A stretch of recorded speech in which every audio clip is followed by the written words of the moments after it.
Hello students. Now our next chapter is respiration. Do you know what is respiration? Respiration is a catabolic process which involves exchange of environmental oxygen and body's carbon dioxide through a liquid medium to utilize the oxygen for the oxidation of glucose in the mitochondria to produce the energy, some of which is stored in the high energy bonds as biological useful energy. So, as we know, respiration is a physical chemical process in which the compounds are oxidized in as respiration. These are known as respiratory substrates.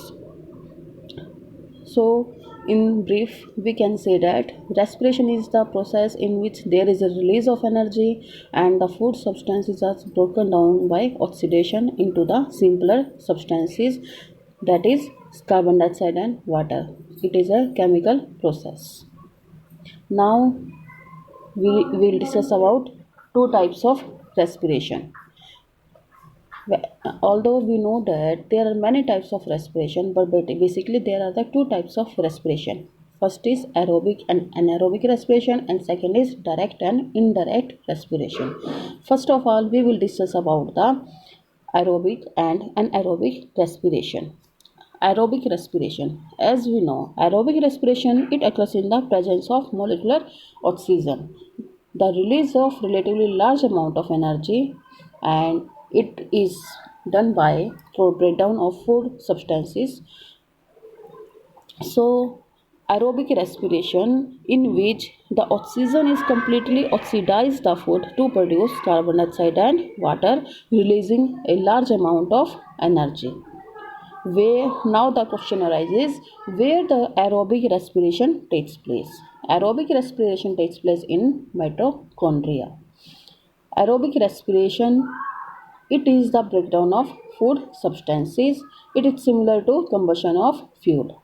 So in chemical equation we can say that glucose plus oxygen combines to form in carbon dioxide plus water and a large amount of energy. Now what is inspiration?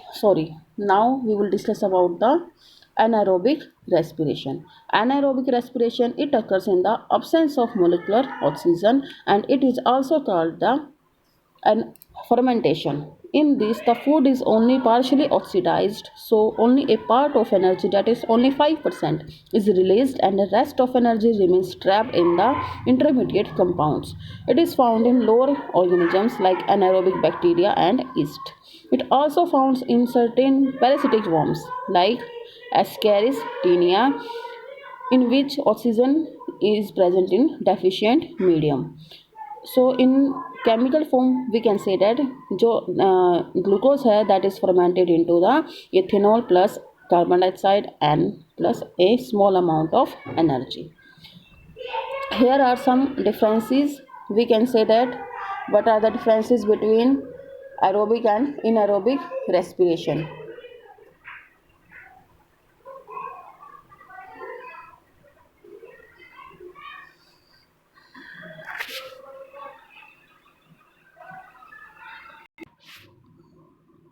So the difference between aerobic and anaerobic respiration.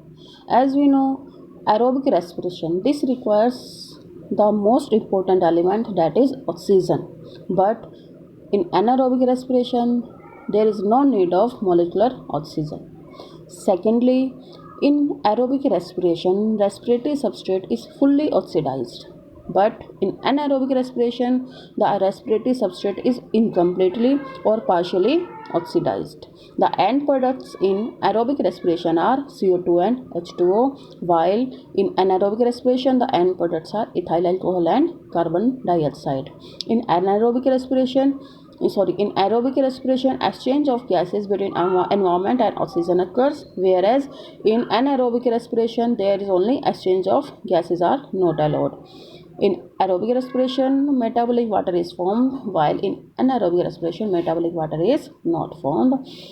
In aerobic respiration, it occurs only in partially in cytoplasm and partially in mitochondria, while in anaerobic respiration, it occurs entirely in cytoplasm. There are formation of 38 ATP molecules from a glucose molecule in aerobic respiration, but only two ATP molecules are formed from a glucose molecule in anaerobic respiration.